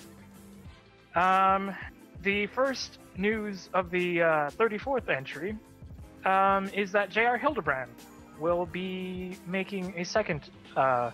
Will be running a second car for Dreyer and Reinbold Racing, joining Sage Karam in the 66 Salesforce Chevy. That Pensa should have a picture of, because I sent it to him. It's a very strange looking car. You should. I sent you the link. If not, here, I'll send it to you again. There, nope, that's Jensen Button. That's not a car, that's a person. Nope, that's Alexander Rossi. that's Edge. Ah, there we go. That's You a found it Jensen Button. eventually. Hey, that's the sales car. Yay! The Salesforce car for J.R. Hildebrand. Yeah. Yay. Hooray! Hooray. It looks very much like Scott Dixon's old GE car that he used to run. Oh, was that the General Electric sponsored car he ran last year? Yeah, looks almost exactly like that. That's livery. Oh wow! So it reminded me of first off, but that was the 34th entry for the Indianapolis 500. And news breaking just this past weekend that has been confirmed. There will be a third AJ Foyt car for none other than James Davison. Oh, the super sub I seem to recall a few years back. The super sub indeed. Well, I think he had to drive a. Well, I think he replaced Bourdais, and then had to, I think, do his race in what was effectively still running a short oval spec aero kit. It was actually, a road course chassis. That was supposed to be high downforce. Yeah, it was not optimal, but he still did hell of a job last year at the Indianapolis 500. Driver. Yeah, he's a stellar driver on the oval, so he will be this year in a third AJ Foyt car. But apparently it's a separate entry. David Bird will be the head of this operation, and those two know or think they know that the name, the Bird name there. They come from Brian Clausen's entries from the years he was running, or the last year he was running in the Indianapolis 500. Ah, that's interesting. He will be behind the third entry for James Davison. So that means there will be 35 cars. Hooray! Everyone rejoice. Very happy. Hooray! Hooray! Bumping is back. Wouldn't be the Indy 500 without a nice little bit of bumping to go with it. Nope, that means there's proper qualifying now, so we can get rid of that garbage that we have currently. Or had currently, anyway. Makes it even better. Indeed. So that is the IndyCar news for that. And now we shall go into... we're running just over the hour and a half mark. So, brief mention of the LMS then. Given that neither of us saw it, really. No. So I think a mention of who won might be in order. Yes, although I did see the Henrik Hedsman incident where he went off and collided with the Dane Cameron. The Duncan Cameron. Damn, Dane Cameron, wrong Cameron. Wrong sports car Cameron. I tell you what, if Dane Cameron was able to double duty and fly back and forth between Long Beach and Le Castellet, I'd be seriously impressed. Because that would be some killer jet lag right there. Yes. I gave Penta the link there, so you have the Daily Sports Car article there with Racing Engineering winning the ELMS race on debut. Wow. There it is, and there were splendid. Ollie Pla and T, I think. Let me see. It was indeed Norman Natso, Paul Petit, and Olivier Pla in their number 24 Oracle 7 Gibson. I think it was Pla's first win since like 2016. Donington Park. I mean, first win in anything. 2012. No, according to the DSC, it was a first overall ELMS win for Norman Natso and Paul Petit, and it was Pla's first since the 2012 Donington Park race. Oh, the 2012 Donington Park race, the Baker's Dozen, I seem to recall. The dark days of the ELMS, yep. So that's almost fitting, really. Yes, I was going to say, because I think the last time Pla won a race was in a GT Ford in WEC. Well, yeah, because he's a factory Ford driver. In second was the number 21 Dragon Speed Orca. And that was driven by... I don't know the lineup for the 21. And I think that might be the... This is wonderful. I was going to say, because the white car there is the one which crashed, I believe, with Henrik Hedman driving it. Was that? No, the 21. Hedman was in the 20, wasn't he? Or the 22? Oh, jeez, hang on.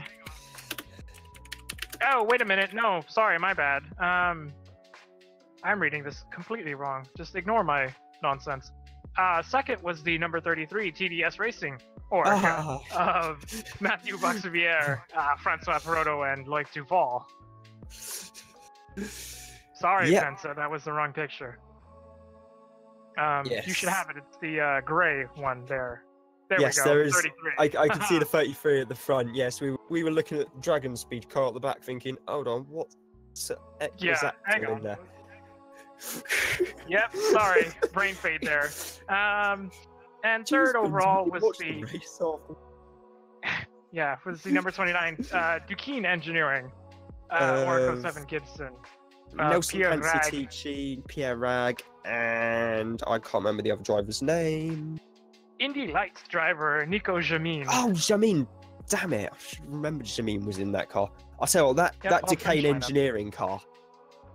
Oh, that looks nice. That looks really nice. Blue and black. That car looks lit, mate. It is pretty stunning looking piece of kit. All French lineup there too. So the Orcas ran the table, finishing 1, 2, 3, 4. Fifth was the 36 Signatech Alpine Orca. The first non-Orca was the 23 Panis Barthez competition, Ligier in 8th. The first Alar was 11th, the number 30. AVF by Adrian Valles. Their debut as well, I think. Their debut as well, yes, that's correct. And the first of the LMP3 cars was the number 15 RLR M Sport Ligier DS3. Yes, the DKR Engineering car was not first with their bloody silver stupid lineup.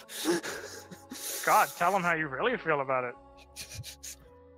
Well, I'll tell them how I really feel about it. It's illegal. Well, they crashed out, so... Or they had a problem. Something along those lines. And you're swearing on the internet. How wonderful. Yeah. This is a family-friendly show. How could you? Here you go. That's the 15 there. Yeah, it was quite interesting, actually, because I don't know if it's because the Ligiers more proven car in competition, if you see where I'm coming from.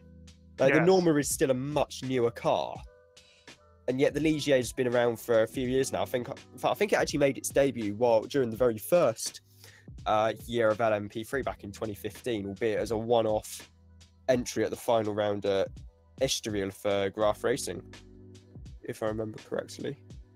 Could be, yes. I don't actually remember that. It might be. I don't remember the first round of the LMP3 class in the ELMS. Silverstone, where it was all Ginettas. Ah, well, that still counts. So. And they were all mixing it with the GTE cars from memory. Yeah, because they weren't quick enough. Yeah, from memory, they also sounded pretty nice as well, given I was actually trackside of that race. Well, they all have the one where Nissan V8s, so. Yeah, it was the one where there was the coming together at the end between the incident rather between Harry Tincknell, John Lancaster, and Tristan Gormandy. Anyway, the 15 RLR M Sport Ligier won LMP3 class with John Ferrano, Job. Or is it Job or is it Job? I'm going to say Job because. Van Oitert. Oitert, yes, and Rob Garofal. And winning a GTE car, upsetting the Porsche Apple Cart, was quite literally. Yes, quite literally. On the last lap. Was the number 66 a JMW Motorsport Ferrari 488 GTE of Matt Griffin. That was the car that Matt Griffin was in the Duncan Cameron car. I think that was the Miguel Molina car. According to the It was timing Miguel. scoring, it says Miguel Molina, McDowell, and Griffin. Yeah, as I know, Liam Griffin was in it, and Miguel. Oh right, okay, wrong Griffin. Sorry. Who the other driver of that car was? Was it McDowell? Did you say Alex McDowell? Yes, Alex McDowell. Yeah. Ex-AMR factory driver. Yeah, and a sneaky silver. So that was the LMS roundup, and now we will move into the ADAC GT Masters, where Penta will join us for this discussion. Yeah, sorry about that. So this is where your time to shine is. So, come on, out with it. Give us your thoughts.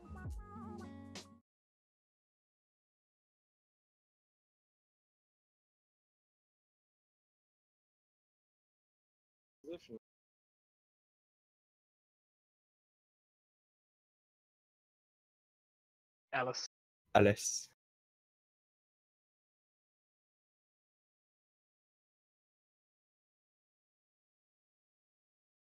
The weird-looking GRT. The Mazda.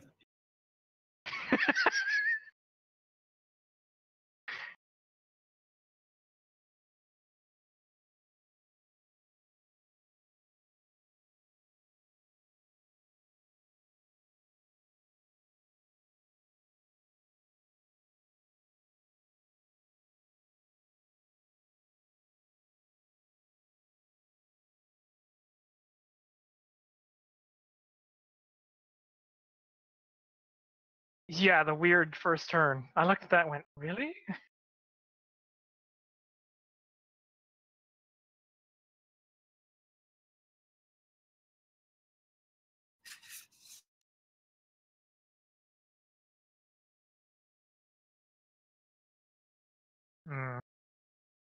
To be honest, I've never seen a race on Oschersleben. so.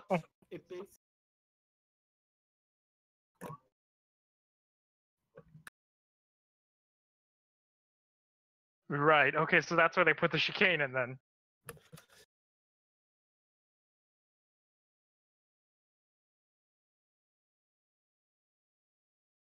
Right, okay, so now no one passes each other then. Okay. They've gone from one opposite to the other opposite. Oh, this perfect logic.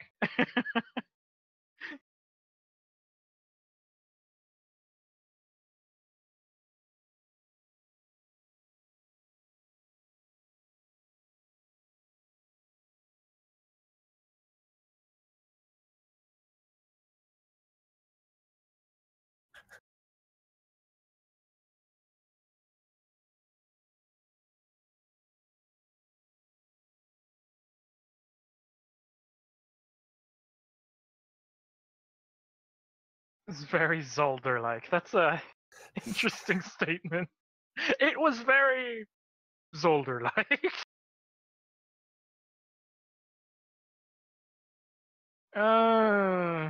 That was so long ago. I don't remember Zolder actually.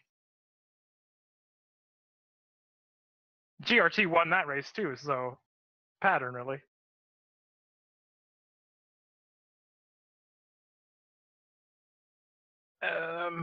Well, hopefully, we shall see. Really, this is the first time I'm really getting into GT Masters myself, so I can't actually speak on the quality of racing. So Also, I don't think Penta's sound is actually coming on the. Oh no! Oh no! I was muted on. I'm so dumb. I was muted on OBS. Great. wow, now Yay! everyone I sound like I'm talking to myself. This Yes. isn't Yes. so. I'm So always talking to myself. recap: Day 1 qualifying. Number 5 Audi R8 LMS by Phoenix Racing. Second position, Hergan GT3, the number 63 by Orange One GRT, and qualified in P3 was the number 42 BMW M6 GT3 by BMW Team Schnitzer. What we said, the race was very Zolder-like, since they diffused the chicane, and there is barely any overtaking going on. Sadly. Yes. All's good now. Thanks for reminding me. It's always something.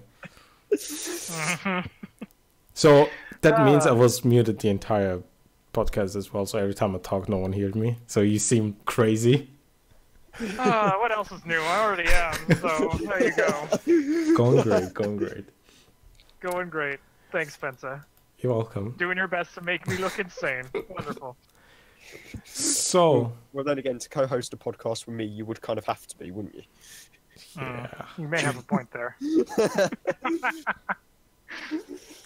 Not much Oh my. going on in race 1, except the NSX left the track and didn't recover from it, if I remember correctly.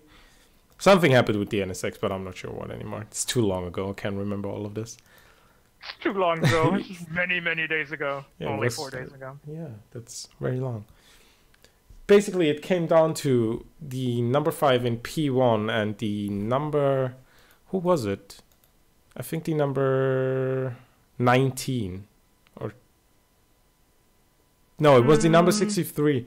The number 60... If it was the orange and green one, it was a 60. I don't know if it was the 63 or the 19. Either one of those Lamborghinis had a long and hard battle with the number 5 Phoenix Racing Audi R8 at the end of the lap, at the end of the race, with Andrea Colorelli in the car, so it was his 63. Aha. It was close. Colorelli had several attempts on overtaking, but the Audi just had the speed out of the corner, and he sadly couldn't make it, but he came in second after the number 5, and in third came the number 28 Audi R8 LMS by Monteplus by Land Motorsport with Calvin and Sheldon van der Linde. Ah, the Van der Lindes. Those are the first. However, Yeah. race 1, those standings did not stand because Penta was extremely saddened by a technical infringement, which DQ'd all the GRT cars. Yes, indeed. All three of them. The 63, the 19, and the 82 were disqualified for having a telemetry system in the car, which is not allowed in GT Masters, but in every other race series. It makes no sense to me whatsoever, but some No. rules. So Yeah. yeah. I mean, I don't know. It's not like But, they gain anything from it, I would guess. Well, I don't know the reasoning behind it. I assume it's on cost grounds. They should be on top of that because they know the rules. So yeah. But what kind of is questionable is the cars.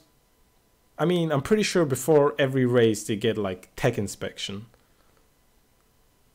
And if they do, someone must have seen it. And Well, you would think so, but apparently after post-race they saw it and went, "Hang on, yeah," which is how that happened. I don't know. yeah, I don't get it how they miss it 3 times, and then they find it after the race on on all 3 of the cars. So it's kind of like, did you actually look, or did you see it but didn't want to say it? It's post-race tech penalties are always quite amusing sometimes because you're just like, how did you miss that the first time? But okay. Yeah. But yeah. It's like you let them actually get the penalty instead of telling them. That's what it feels like to me, at least. But yeah, but don't feel too bad for them because they ended up winning race 2. exactly. Going to qualifying in race 2, for race 2. On position 1, we have the number 82 Crosser Racing Team Lamborghini Huracan GT3 with Christian Engelhardt and Rolf Ineichen. The number 2, position 2 is the number 63 Orange one by GRT Grasser. That's kind of, I just noticed that. Orange one by GRT Grasser. Okay. Lamborghini Huracan Sorry, GT3. too long, so... Yeah, although GRT Crosser Racing Team is also fairly long, but whatever. And on 3rd position was the number 5 Phoenix Racing Audi R8 LMS, which in race 2 made it on... No, it didn't even make it a pole. I can't even remember race 2. All I know is that the 63 and the 82 both had a huge gap on the entire field the entire time of the race. So I had to drink with Merkel leading and Christian Engelhardt, I think, in the car. And P2, after the pit stop cycle, the 82 was in front and the 63 was behind. Although a few laps before the checkered flag, the 63 didn't make it into P1. With the 82 coming in P2 and the number 7 HB Racing Ferrari 488 making it on P3. New year for the car, and on the second race already a podium, which is quite impressive, I must say. First year for Ferrari in a ADAC GT Masters race, isn't it? I think they've been in GT Masters before, but don't ask me when. Really? Okay. Yeah. I would have thought that was the first year. I seem to remember. Still, very good looking car, and always happy to see a Ferrari in a GT field. Yeah. Also, Oh, look at that. Pictures have magically appeared. Yes, I totally forgot about that. I can't produce and talk at the same time. Oh, wow. Look at you. Producer extraordinaire. Nah, not that much. Also, the very sought after number 69 Porsche 911 GT3 by Iron Force Racing by Ring Police finished race 1 at, let me check real quick, they were pretty far down. Iron Force Racing by Ring Police. Yeah, quite the name too. Right. Wouldn't that be the equivalent of someone like Shmee setting up a race Oh, team? it was that Yeah, car. it's Okay, that got it now. car. Yes, that car. Yes. I was gonna say that name sounds familiar to me, but also very unfamiliar. That car. They were actually in qualifying 1 put all the way back on P35 for going too fast during a red flag.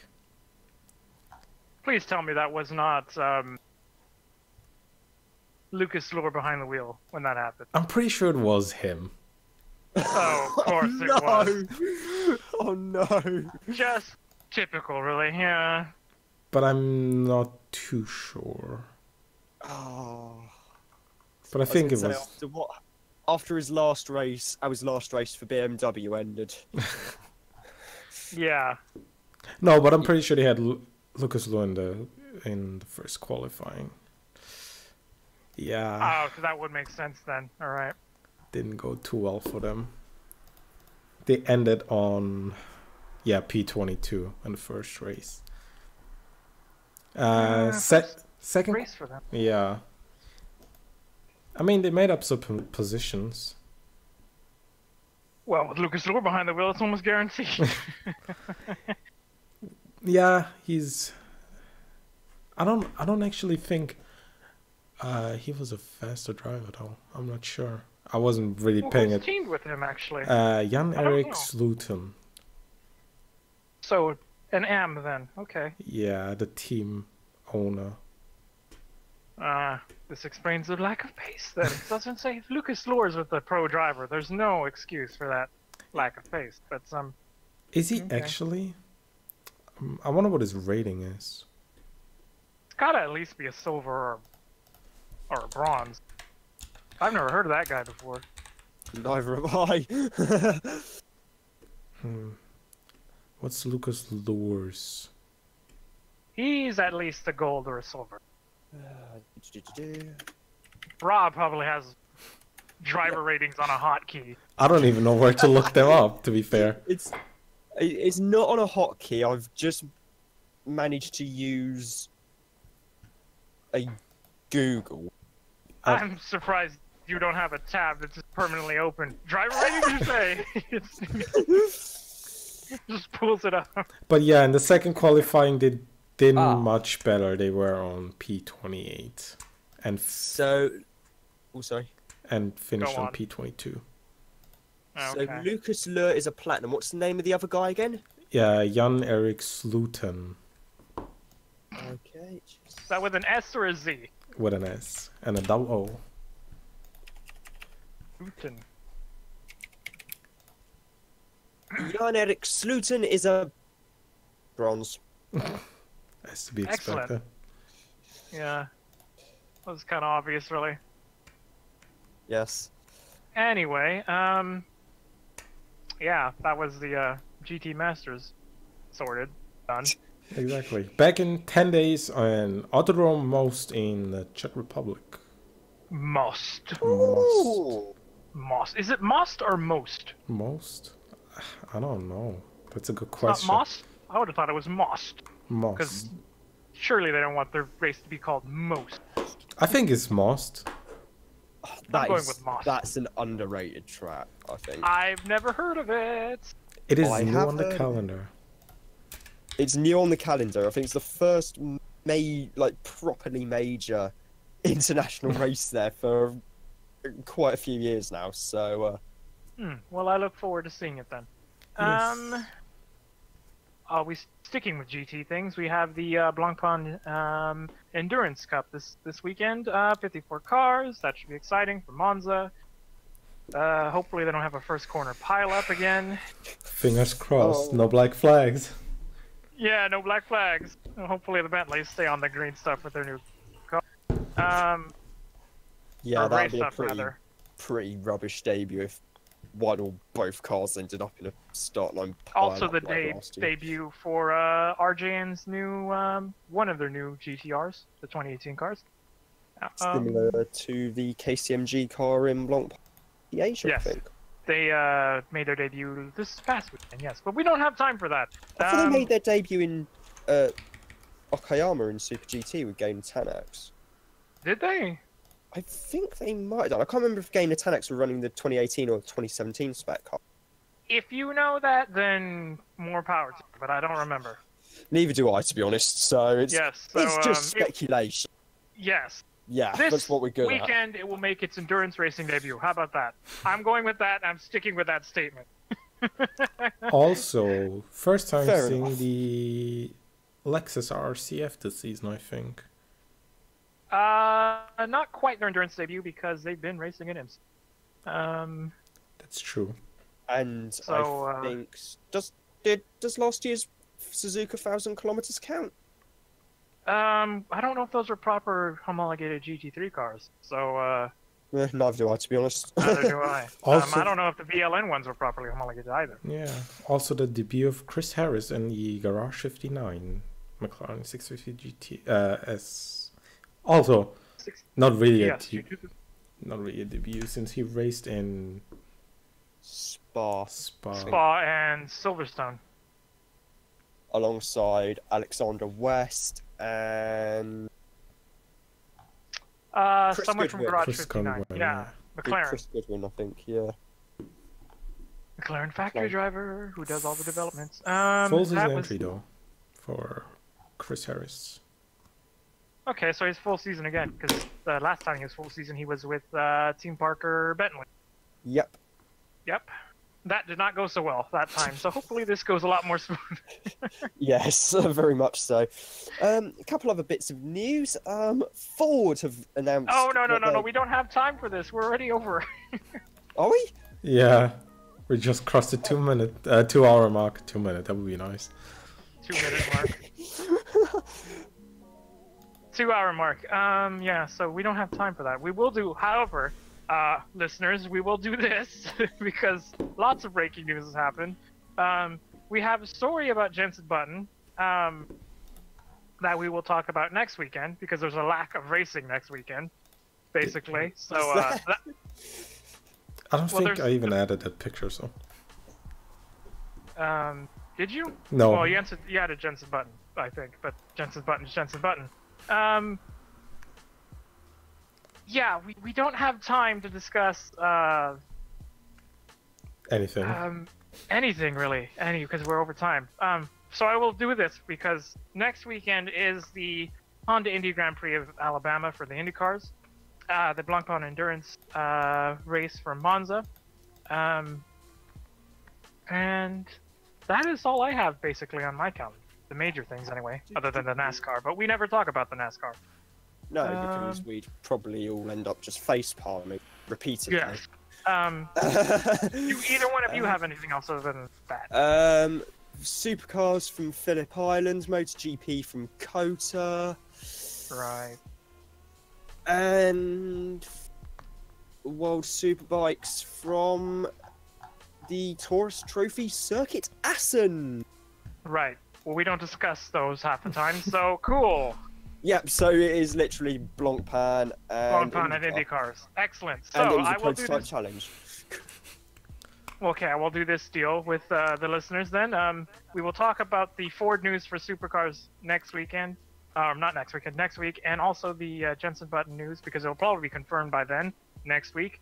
And the GRC news that has just emerged that we don't have time for. So, yeah, that will fill our show next week, and with Yeah. any other news that breaks. So, yeah, You watch, it's just going to be a really fast news week.